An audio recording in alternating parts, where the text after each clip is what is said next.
6:49 right now, time for the morning rush. A civil lawsuit against a former sheriff's deputy is moving forward after being previously thrown out.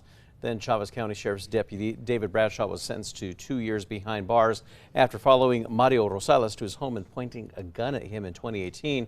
When Rosales tried to sue in civil court, the judge threw out the case based on the grounds that Bradshaw was a law enforcement officer at the time. Rosales appealed that decision, and the 10th Circuit Court of Appeals ruled in his favor. The Las Vegas man who admitted to murdering his girlfriend and her grandfather will spend between 30 and 42 years behind bars.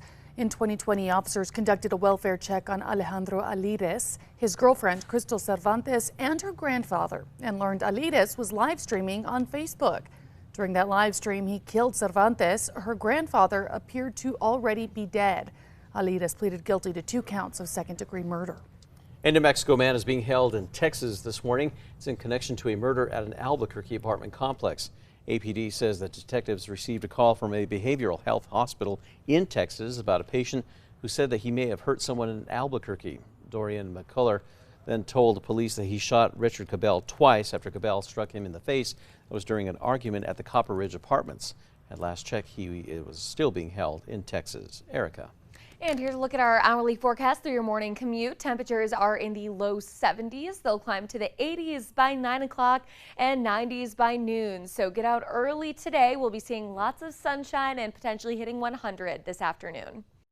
The state will be hosting walk-in HIV testing clinics for anyone who was once a client of the VIP Beauty Salon. The salon was shut down in 2018 after 2 clients contracted the virus. Now another person has tested positive for HIV as well as AIDS. Officials say the infections came from vampire facials. We have a link to those testing clinic information at alwaysonkRQE.com. Albuquerque Mayor Tim Keller plans to sign an ordinance that would make it easier to build casitas and other additional housing in residential areas. That decision from the City Council came 2 weeks ago after a months-long process. Well, the final version that councilors approved allows for additional dwelling units or the casitas to be built in neighborhoods with R1 zoning. Erica.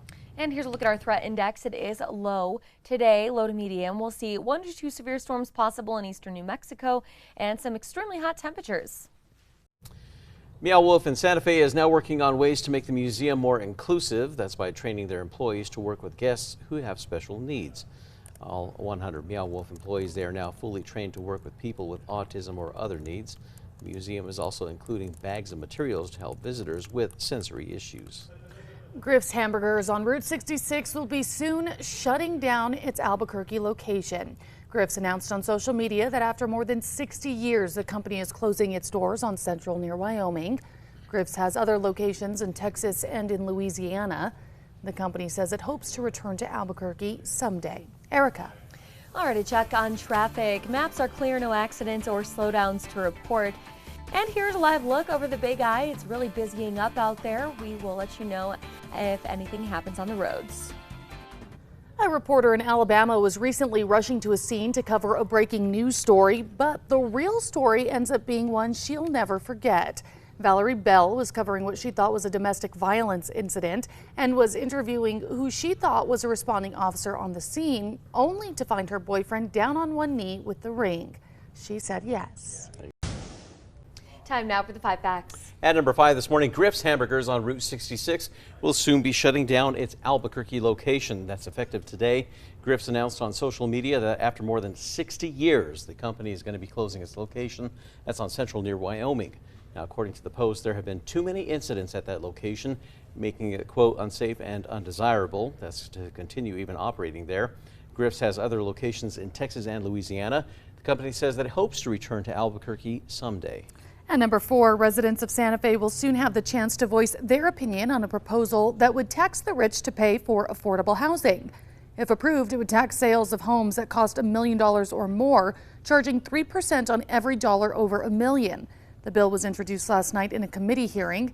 City Council will take public comment on the proposal during the July 12th meeting. And number 3, we'll see heat advisories in the Rio Grande Valley. Temperatures will hit around 100 in Albuquerque and up to around 105 or so in southern New Mexico. We'll even see the upper 90s in the Four Corners. And number 2, a Santa Fe man is now behind bars for a murder that happened last December. While responding to a welfare check, Santa Fe officers found Mark Delgado Jr. bleeding from his face.